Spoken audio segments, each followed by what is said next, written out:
All right, guys, so welcome back. We are going to be looking at the immigration to Angel Island today. If you remember yesterday, we were talking about the immigration to Ellis Island, which was mainly from European citizens migrating to the United States, and they were entering in through the New York Harbor. Well, which is right over here, as you can see. This time, we're going to be looking at Asian immigrants coming across the Pacific Ocean into Angel Island, which is right outside the San Francisco Bay in California. So they're going to experience two different types of um, greetings when they get to the Americas. So let's go ahead and click this link, and it is going to bring us to our timeline here, where we're looking at Angel Island.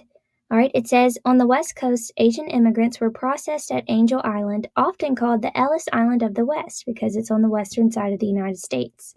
Angel Island, which lies off the coast of San Francisco, opened in 1910.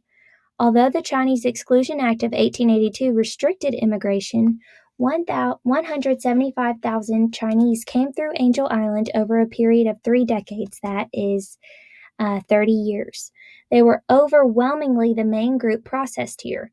In fact, 97% of the immigrants who passed through Angel Island were from China because China was directly across the Pacific Ocean.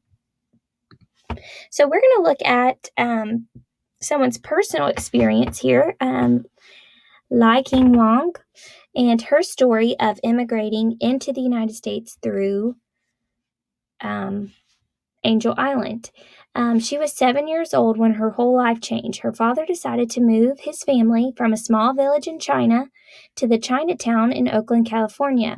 All right, so she's going to tell her story. All right, her life in China. It says her father went to the United States in 1912 to search for a better life. There were no jobs in the small village, so once again, they're looking for economic opportunity. He said, "My father needed money to take care of his new family and his widowed mother. When he arrived in the United States, he did any kind of job he could get. After a while, he became an apprentice in a friend's herbal store. He sent money home several times a year, and once in a while, he came for a short visit. After one of these visits, she was born." And she said when she was young, she lived with her mother, older sister, and her grandmother and her mom. And then she talks about some things she liked to do when she was little. All right, so she is now going to be getting ready to leave because he's trying to send his family back with him. It says, "First, father sent us a letter from America with some coaching papers. He explained to us that our mother couldn't enter the United States as his wife because there were laws that forbid a laborer to bring in a wife. Only Chinese men of a higher status could bring in their wives, like diplomats, students, merchants. So they're going to have to pretend that their mom is their aunt. So they're going to have to call her auntie. And the father warns over and over, don't call her mother or we'll all be deported. That means to be sent back to China." He said that they also need to be able to answer the following questions. When and where were you born? What is your occupation? Can you read any language? What is your final destination? Who is that lady with you? Is she your mother? It says she worked really hard to memorize the answers.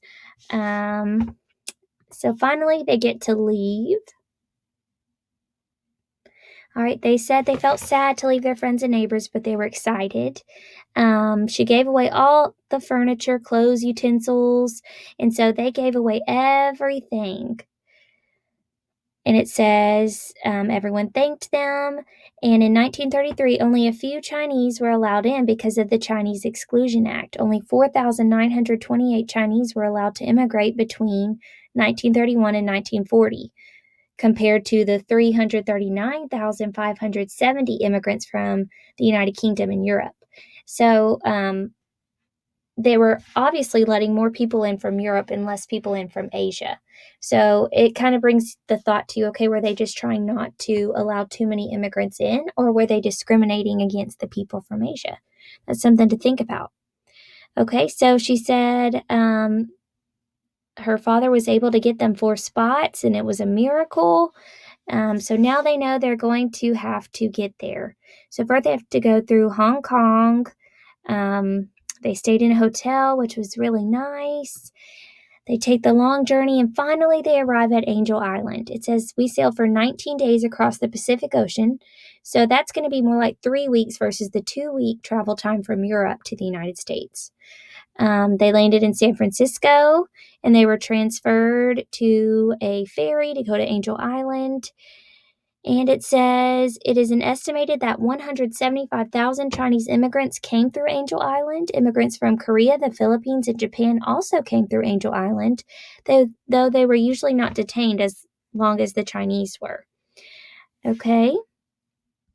Some detainees carved Chinese poems on the walls, which is kind of cool. You could go and still see that today. She says, my mother, sisters, and I were only new arrivals that night in late November. Since our father had already immigrated, he did not need to go to Angel Island. He would wait for us in San Francisco. So they actually get detained. They have to stay there. Okay. It says a number of people were deported back to China, and that would be pretty shameful because they already gave everything away. It says men and women were segregated, and while they were there, they were locked up in the women's kind of dormitory areas. They were guarded.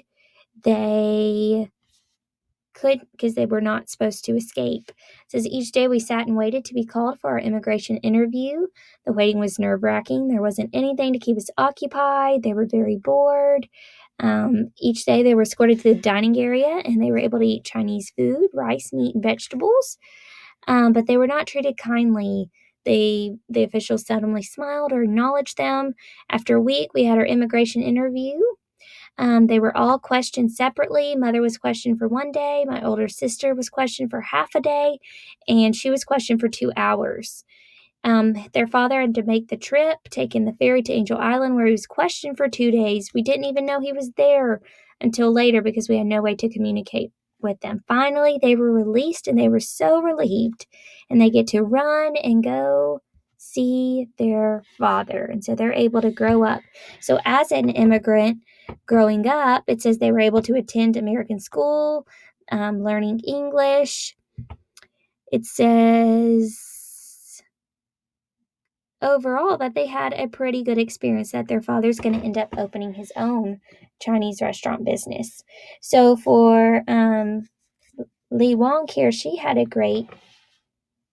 I wouldn't say a great immigration experience. She had a great outcome, but she had to go through some of the same processes that we saw at Ellis Island. However, it was a little bit harder for Asian immigrants to enter the Americas. So that leads us to our exit ticket question. It says, how were the experiences of Asian and European immigrants alike and different? Choose two. All right, so you need to make sure that you are going to choose 2 answers. And it says, how are they alike and how are they different?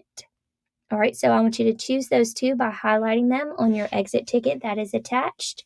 And tomorrow we're going to be looking at some of the economic opportunities that immigrants traveled for.